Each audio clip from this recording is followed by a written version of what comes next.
Ito po ang kanilang pinakabagong Monarch Spare 180i at ngayong araw ay sisilipin natin kung gaano nga ba kaganda ang underbone motorcycle na ito. Yan ang ating aalamin ngayon. Tara!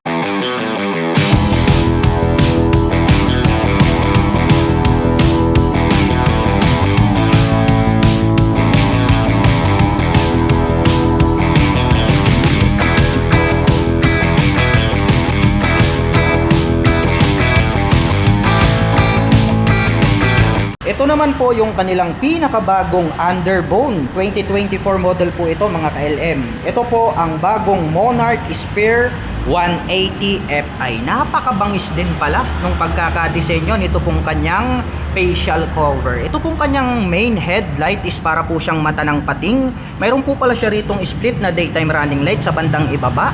Habang yung kanya ng main light ay nandirito po sa bandang itaas. May partition po dyan, mayroon po siyang high beam and low beam. Matulis din po itong kanyang front face cover at nagkaroon po pala rito ng M-shaped design sa bandang ibaba. At mayroon naman po siyang minimal decal rito na silver color. At ang very attractive is ito pong kanyang top cover. Nagkaroon ng V-shaped design. Mayroon po siya ritong deep lines and then nagkaroon po siya ng chrome color. Wow, napaka-attractive nito. At ito pong kanyang handlebar cover is simple lang naman po siya. Combination po siya ng blue and then matte black. Cute din po ito pong kanyang little visor. Silipin naman po natin ito pong kanyang side profile. Napaka-muscular din po pala ng pagkaka-design. Nagkaroon ng deep lines dito. Combination po ito ng blue and then matte black. At dito po pala sa bandang ibaba, dito po located dito pong kanyang mga turn signal na mahahaba.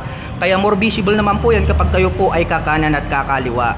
At may nakalagay naman po pala rito na Monarch na logo rito sa side cover. At dito po sa bandang ibaba, may nakalagay po rito na Spare 180. Ito po yung kanyang model name. So decal po siya na combination ng gray and then blue color. At dito po sa bandang ibaba, nagkaroon po pala siya rito ng V-shaped design na engine extension cover. Napaka-forma din po niya.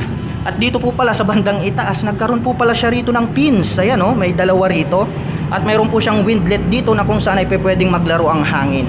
Dumako naman po tayo rito sa kanyang front suspension. Ito po pala ay gumagamit ng traditional telescopic fork.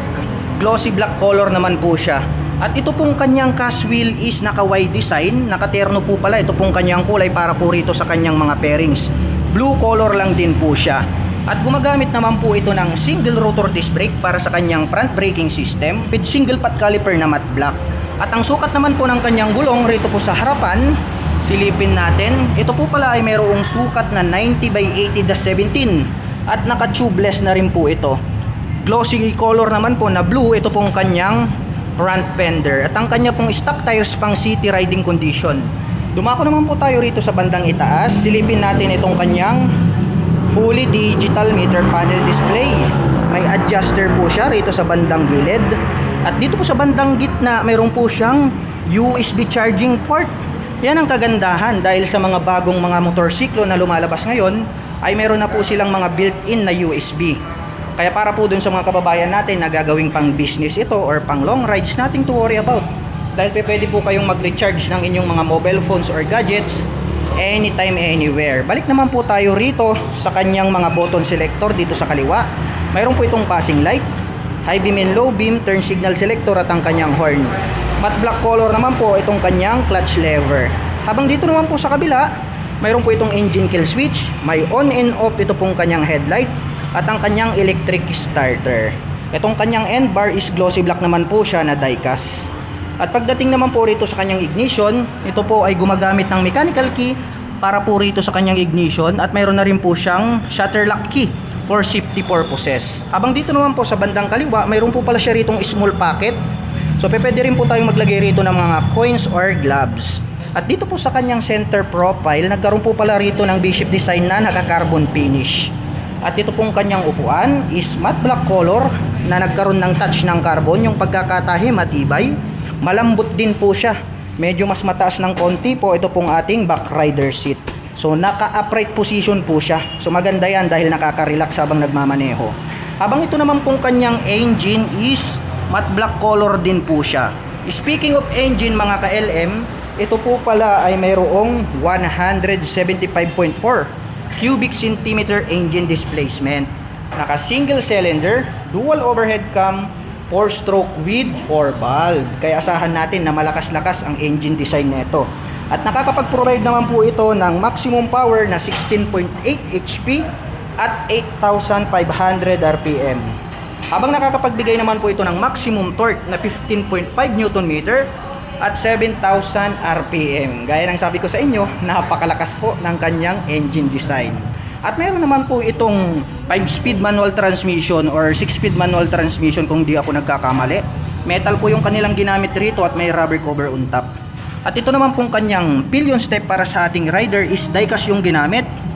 May rubber cover on top, habang ito naman pong ating pillion step para sa ating back rider is die-cast po siya, not fadable color. At ngayon naman po mga ka-LM, may susubukan po nating sakyan ito pong kanilang Monarch Spare 180i para maipakita ko sa inyo kung gaano nga ba ito kataas. By the way, ang aking height is just around 5'6". Makikita nyo naman, flat-footed tayo rito. Kaya highly recommended po ito para dun sa mga kababayan natin na hindi naman masyado katangkaran. Kayang-kaya pong i-maneuver ito na mga 5'2" and above. Itong kanyang side profile is combination po ito ng glossy blue and then matte black. Nagkaroon po pala ng minimal decal rito na gray hanggang dito sa bandang dulo. Silipin naman po natin ito pong kanyang suspension dito sa likuran. Gumagamit po pala ito ng monoshock absorber, napakakapal. Yung coil spring na ginamit is glossy black. Mayroon na din po pala itong integrated na mudguard para hindi po matalsikan yung other body parts nito pong ating underbone motorcycle. Matte black din po ito pong kanyang chain protector. At ito naman pong kanyang side stand is tubular po siya na glossy black color. At mayroon din po itong center stand. At ito naman pong kanyang swing arm na square type, glossy black color. Dumako naman po tayo rito sa bandang itaas. Silipin naman po natin ito pong kanyang tail light. Ang ganda rin ng pagkaka-design, no? Parang may pagkakahawig dun sa logo ni Kobe, no, sa NBA. So LED na rin po yan. So very attractive dahil unique po yung pagkaka-design. Yung kanyang mga turn signals is nakapop up din po siya na mahaba. LED na rin po yan. At ito pong kanyang extension dito is combination po siya ng metal na silver color and then matte black. Mayroon na rin po siyang integrated na plate light at may light reflector dito sa gitna. At itong kanyang rear fender, ang kanyang nagsisilbing plate holder. At ito po palang kanyang grab bar is aim-shape design po siya na metallic silver color, which is napaka-cute naman po niya. Dumako naman po tayo rito sa kabila. Silipin naman po natin ito pong kanyang rear braking system. Equip po pala ito ng single rotor disc brake with single pot caliper. Naka-disc brake dito sa likuran, naka-disc brake din po siya rito sa harapan. Kaya napaka-astig ng kanyang dating. At ito pong kanyang cast wheel is blue color na wide design. At ang sukat naman po ng kanyang gulong rito po sa likuran, ito po ay mayroong sukat na 120/70/17. Pang city riding condition po ito pong kanyang stock tires. At napakahaba po pala nito pong kanyang stock na exhaust. Combination po pala ito ng matte black and then yung kanyang tip is silver color. Nagkaroon po pala rito ng 4 na butas na mahahaba. At mayroon naman po itong single exhaust. At ito naman pong kanyang foot brake is metal din po siya na glossy black. At gaya ng sabi ko, napakaganda po ng pagkakalagay nila rito nito pong stainless steel, which is very attractive po siya. At idagdag ko lang po mga ka-LM, ito po pala ay naka-liquid cooling system na, kaya maaasahan po natin ito pagdating po sa mga long rides driving purposes dahil pwede po natin siyang ibabad maghapon magdamag.